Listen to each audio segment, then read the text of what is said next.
teman-teman, selamat pagi. Selamat hari Paskah.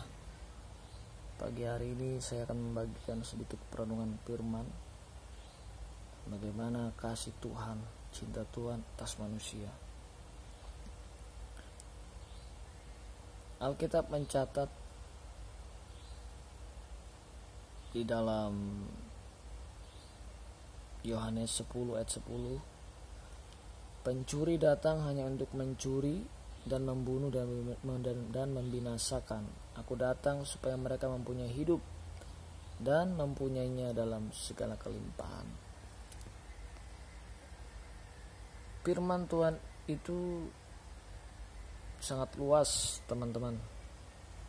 Dan bahkan apa yang tertulis dalam kitab Yohanes ini, ketika saya berdoa pagi hari ini, Tuhan memberikan impresi dalam hati saya bahwa muncul kata pencuri yang Tuhan bilang di sini.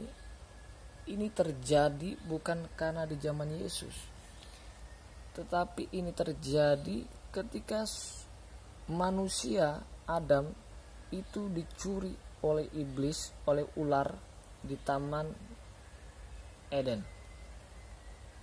Ya, makanya kenapa Tuhan bisa berbicara pencuri datang hanya untuk mencuri dan membunuh dan membinasakan.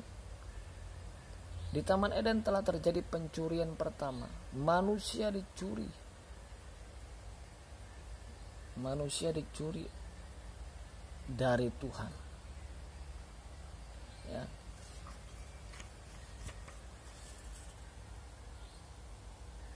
Setelah iblis berhasil mencuri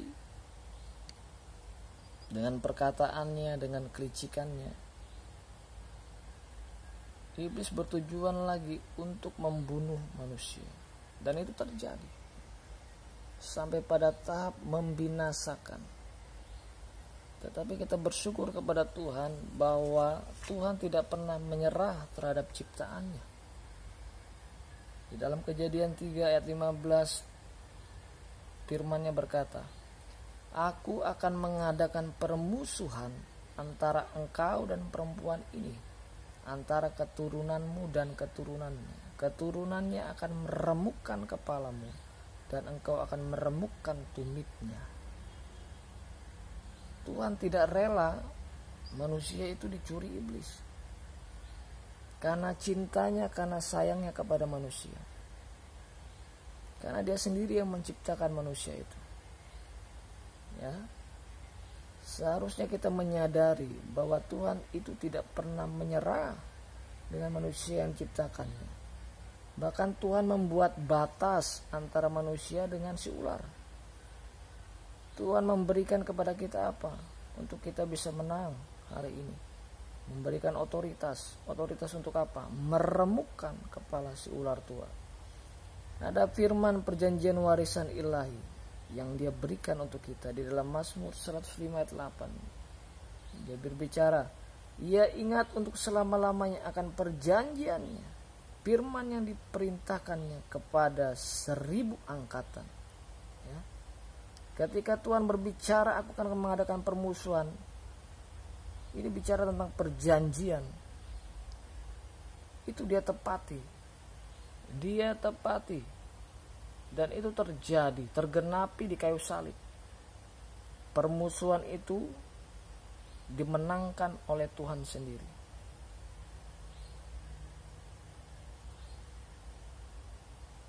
Kenapa dia harus hancur? Karena itu sudah tertulis di dalam Alkitab, di dalam perjanjian yang dia katakan sendiri, bahwa dia akan meremukkan kepala si ular. Dan Yesus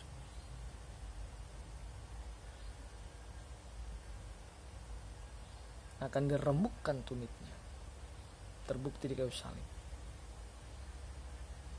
Jadi kita bersyukur pagi hari ini bahwa Tuhan tidak pernah tinggal diam atas kehidupan kita. Dia melakukan penyelamatan yang sungguh-sungguh dramatis, ribuan tahun. ribuan tahun untuk menyelamatkan yang namanya manusia. Kita bisa bayangkan betapa cintanya dia sama kita, betapa sayangnya dia sama kita. Tapi kita tidak menyadari hari-hari ini bahwa hidup kita telah dicuri oleh iblis. Kita tidak menyadari lewat keadaan, lewat situasi yang coba direkayasa oleh iblis. Kita hilang sukacita, kita hilang semuanya, kita hilang harapan. Cara kerja iblis tetap sama, dan itu akan terus dia lakukan. Tetapi pertanyaannya kembali kepada kita sekarang, apakah kita mau menyadari, menyadari bahwa iblis selalu punya cara untuk mencuri kehidupan kita, mencuri segalanya. Tidak hanya mencuri, tahapnya dia akan lanjutkan sampai membunuh.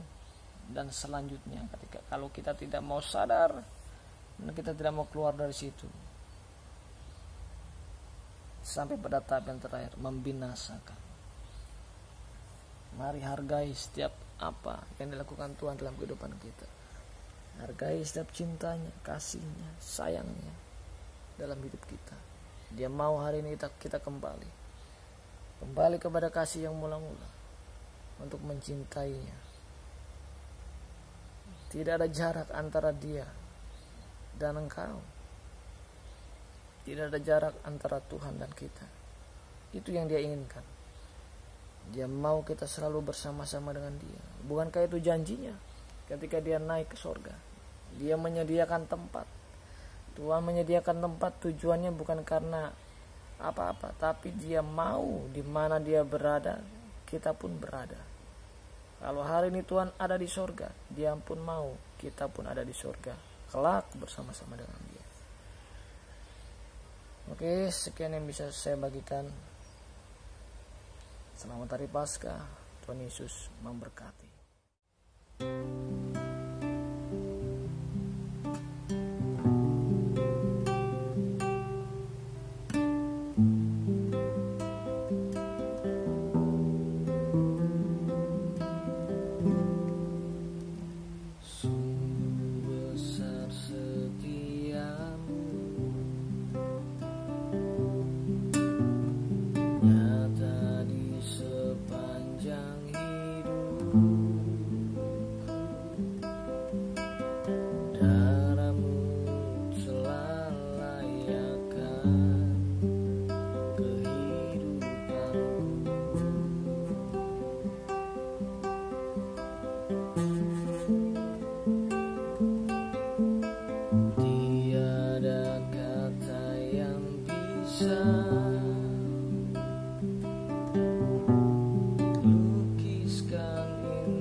bisa